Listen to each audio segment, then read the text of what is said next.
ఇక విశాఖపట్నం పెందుర్తిలోని సుజాత క్యాంపు కార్యాలయంలో పీడ విరగడై ఏడాది పోస్టర్ను ఆవిష్కరించారు.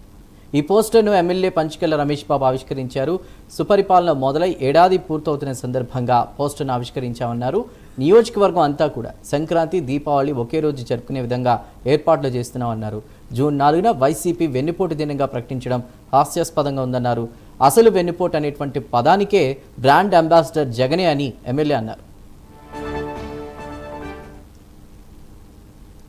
ఎన్డీఏ కూటమి పాలన సంవత్సరం పూర్తవుతా ఉంది. ప్రజాస్వామ్యంలో ఎంత ప్రజలు న్యాయ నిర్ణేతలు అనటానికి ఒక సంవత్సరం క్రితం 4వ తారీఖే ఉదాహరణ.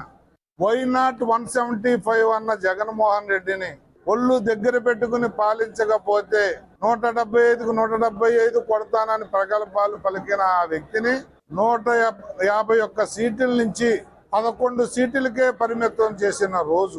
అంటే మాకు నచ్చినట్టుగా పరిపాలించకపోతే మేము ఎవరినైనా కూడా కుర్చీ ఎక్కిస్తాం, కుర్చీలోంచి దించుతామని చెప్పిన రోజు.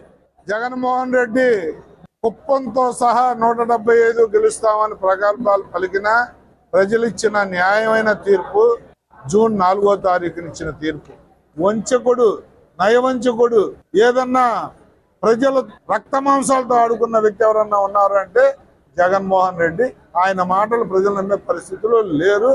ఇది ఏమి చెప్పినా ఆకాశం వైపు తిరిగి ఉమ్మేసుకున్నట్టే అది నీ మీదే పడుతుంది అనేది గుర్తుపెట్టు.